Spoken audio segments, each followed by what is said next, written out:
everybody. Thank you very much for coming by, spending your time coming and listening to us.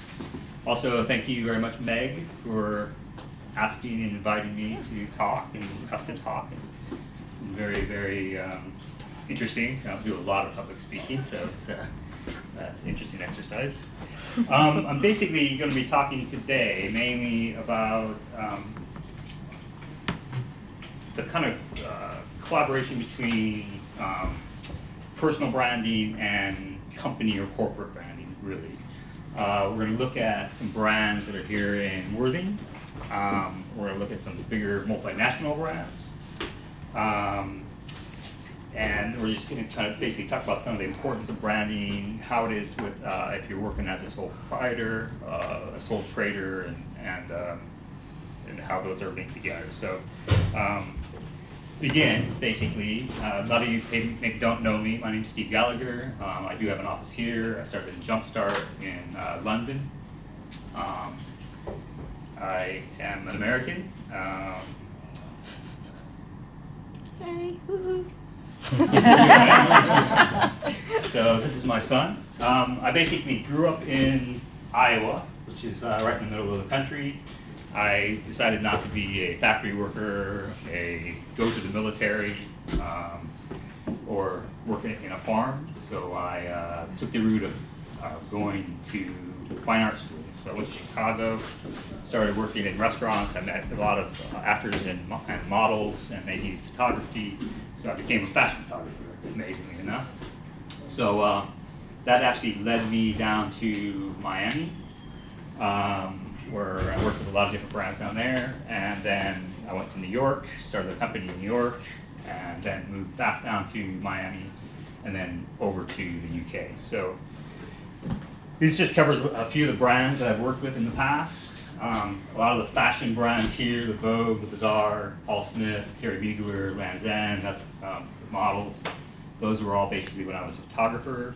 When I was in New York, I basically was approached by a graphic designer who went to school of visual arts, and he wanted to use some of my work before without having to scan it from the magazine, so we became really good friends. We started a company called Thirst, which was first to market, which for a CD-ROM, putting model portfolios on CD-ROMs. So instead of having to carry like these massive books around, we started producing them on CDs. And then through that, basically, I just got really very, very interested in graphic design. So I just completely changed careers, became a graphic designer. Through the fashion industry, I met this guy named Tobias, who was a technical director for Concept, which probably isn't a common name at all, but it was probably one of the biggest digital agencies is multinational agencies a long time ago. He asked me to open up a office in Miami, so I did that. I moved from New York to Miami.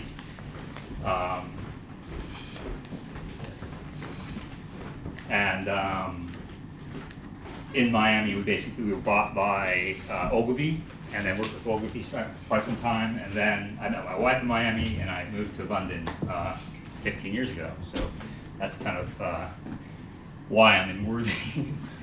So I came into London. I spent quite a bit of time working with this agency called Random Media. So I'll kind of go over that here. This is kind of my progression, actually, of working with some of the brands I worked with. I'll go quick. So I know it's a little bit about personal branding. I don't want to bang on about myself too much. But he just kind of showed you how somebody from Iowa and I slowly beginning to do some of the brands, and just kind of realized how important branding was, personal branding was to not only the company, but also the success of the company, but also basically your own personal success. So we have Deutsche Bank, American Express, University of Miami, Kodak, you remember them? And then Ogilvy. At Ogilvy, we did a lot of work with Apple. We worked with American Express also. That was kind of my link to London when I moved here. And then in London, I worked with this amazing agency called Random Media. We did the Robin Williams website. We worked with a lot of Sony PlayStation sites, BBC, Gillette, Nokia. And then there was Jumpstart. So it's either do it now or don't ever do it. So I decided, okay, let's start a company in London. and it was a slow grind, and still is a slow grind, but it's been very, very rewarding. So, and just some of the brands I've worked with were Jumpstart, Shell, GSK, Higgy Pies, people may know about them, Abbey Legal, Board Hill Gardens is a big client of ours. He's kind of more of a local company also. So that brings us to Worthing. So I basically, my children go to school down here. I moved out of London and set up a shop. I was going to set up a shop in Brighton, but I ended up in Horsham instead. The children go to school down here. I came down here, loved Worthing, and tried to talk my wife into moving here. It took me 5 years to talk her into it. We're finally down here. I moved in here 2 months ago. Okay. But what I really wanted to talk about was some of the Worthing, make it a little bit more local, and kind of talk about some of the Worthing brands and maybe a little bit more examples of some of the ones that I think that are doing really well. And but before that, can I get a show of hands? Who is like a sole proprietor or a sole trader, or has like maybe less than 3 employees? Is the majority of people or less than 3? Okay. So personal branding, the personal branding and the corporate branding mix is massive. You know, you can say, okay, I have a brand for my company, but a lot of times it's basically you. So you are representing your company. What you do reflects your company. What your company does reflects you. So, moving on from that. So I just went around. These are some of the brands that some of the companies here. A lot of them are food related. I know, sorry, but some of the ones I just kind of snapped. You may be familiar with these. May not be familiar with these. These are just some of the ones that I like and I use. Does anybody else have any brands, strong brands that they can think of here in Worthing that they really, really like, and they like just their ethos, and they always get good service, and Branson, got a couple of restaurants, food. Restaurants, yeah. Fish factory. Fish factory, okay, great. Giuseppe. Okay. Iceberg Bristol also. Giuseppe's, okay, there we go. Great, yeah. You know, I mean, I feel it a lot because they have a dark chocolate, which is like to die for, really. There. So anyway, we'll come back to that. So just want to cover that. What I want to do now is I want to look at some of the kind of larger multinational brands that I think most people are going to be familiar with, and also more kind of like the personalities that are behind them, and maybe some of the things they did to kind of support those brands, and vice versa. So the first thing I want to talk about defining a brand. Okay, so most people think a brand is a logo. So a brand isn't just a logo at all. I realize I made the American Marketing Association, but there's lots of different definitions. Most of them are very, very similar. The British Marketing Association is very similar to this. But basically define a brand as a name, term, design, symbol, or anything that, any other feature that identifies one seller's goods or service as distinct from those of the sellers, which I think distinct is actually a really, really important point of that to think about. The one I prefer, the definition is this, is branding is the art of aligning what you want people to think about your company with what people actually do think about your company, and vice versa. So it's basically, in a nutshell, Jeff Bezos probably put it the easiest and the simplest and clearest as anybody. It's basically what people say about you when you're not in the room. Like you leave, when somebody hears about your name, hears about you. Somebody's like, do you know SteveGallagher from Jumpstart? Oh yeah, he's a really nice guy. Or no, he's not. I would work with the guy. It's all about branding for yourself, branding for your company, and it's something that I think everybody needs to be really, really aware of. I mean, it seems like very, very simple things, but are your employees representing your company also when they're facing clients? I mean, you can't really do that. It's thinking about people living their own lives, but at the same time, it's like the people you hire, the internal company culture. And so on. So, of course, I forgot my glasses here.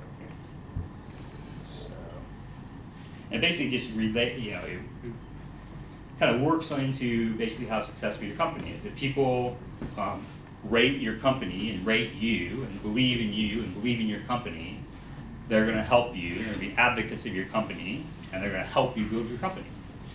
Vice versa, if they've had a bad experience with you, word of mouth gets out, it can be really quite devastating. So it's just always something to kind of keep in mind. Now what I want to do is, everybody knows this guy, right? Who's this guy? Steve Jobs, okay. Unfortunately, Steve Jobs passed away way too young, pancreatic cancer, but he is synonymous with Apple computers, to the point where people thought that when he died, they were wondering whether Apple was going to survive or not. Apple's such a strong brand, it was going to survive, but when you think about Apple, there's a lot of Apple things going on today. It's like, amazing tech, thinnest, fastest, no compromise. Most people thought of Steve Jobs as kind of a genius. Apparently, he is incredibly difficult to work with, but he didn't compromise on anything. He would release something when it wasn't ready. If something didn't look right, they'd spend another year or two working on it before it was actually released. So it's really important. I know it's like an easy brand to throw out there, but it's a really good example of, you think of Steve Jobs, you think of Apple. You think of Apple, you think of Steve Jobs. I know that'll change over the course of the years, but it's still fairly true. Also, you'll probably recognize this guy, Richard Branson. Started out small record company, kind of cheeky chappy, little hippie, always kind of nice, fun, good ethos. Everything about his companies are all about kind of, delivering a really good experience. If you look at the difference between like getting on BA and getting on Virgin Airlines, people have different opinions of that. They were the first company to put in a bar in their first class. Just this idea of kind of always pushing, always kind of challenging, the status quo in a way. So, not a lot of his companies have been super successful, but people like him and people are willing to forgive a little bit, and they still follow, and they still do a lot of things with his services. He's still super strong brand. So, and then everybody's favorite, regardless of what you think about Donald Trump's brand is incredibly strong. Here's a perfect example of he started out as a corporate brand, huge ego, wanted his face on everything, put his name on everything, Trump University, I think there was Trump Wine, there's Trump Palace, just everywhere. But a really interesting example of somebody who's taken that and moved that into a political brand. So, him and his advisors came up with this idea about Make America Great Again, which is like MAGA. And it works, it really hits home with a huge percentage of American people, and enough so that it got him elected as president, which doesn't really happen to a lot of people, So I don't, I'm not a Trump supporter, but like him or loathe him, strong brand, and he brings really strong opinions about people. So. He's another thing where he puts himself off as being this kind of self-made millionaire, man of the people, where he was given a big loan by his family and kind of started things. He's been bankrupt 6 times. It's really kind of this. But who wants to ruin that story, really? In the UK, I'd say you guys have a very similar example with Nigel Farage, who, he's like anti-establishment. Very kind of anti-Westminster. Guy's a lifetime politician. He's been in the establishment his whole life. So he like talks a lot about being like anti-establishment. So, there are some kind of comparisons there, I think. So, All right, so let's go back to Worthing for a second here. Yeah,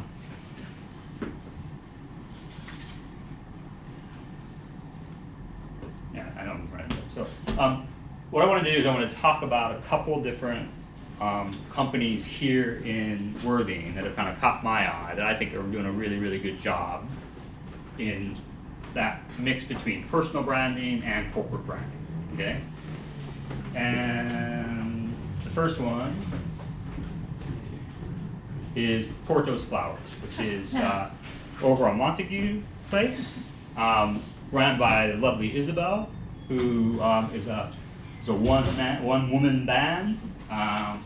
Met Isabel through a networking activity, events, but she does a lot of social media, and she's done something really interesting where she has this blue wall in her place, and every single day she takes a photo of flowers against this blue wall, and it's become this thing, really.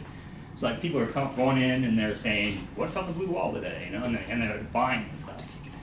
So she's positioned herself really well. She's also, I put this up here too, because it's all about kind of buying local. There's a huge amount of data out there right now that says people are moving towards, wanting to work local, wanting to buy local, and she really, really pushes that home. So she does a really good job at that. And then one of her accounts, so she's gained lots of accounts, just kind of through all this. One of her accounts is Pitch. So most people have heard of Pitch maybe that are living in Worthing. Pitch was started, I put in here Pitch Restaurant Kenny Tut Presents because they're together. They don't really, it's not just Pitch Restaurant. There isn't really a lot of reason for people to go sometimes to Pitch, but if you have Kenny Tut on there, because I don't know if everybody's familiar with Kenny Tut, but he was he won like Amateur Master Chef in 2017. So he has celebrity friends that come by. He did a lot of kind of guest appearances in different restaurants. So he's obviously going to be having celebrity chefs come and do work there and do kind of like pop-ups there. He does a lot of things like photos of very fresh produce, very local produce, and he does that thing where it's he really promotes local also, to the point that he hires local. As far as my son is actually washing dishes there right now, he was hired as a dishwasher there. So it's that whole kind of like, I want to. It was very public. I had lots of opportunities to open other places. I wanted to open up in Worthing. I love Worthing, but this is a perfect example of would Pitch be Pitch without Kenny Tut? It's questionable. So let me see what else we here. So basically, almost over. Almost done. Just as a recap, basically.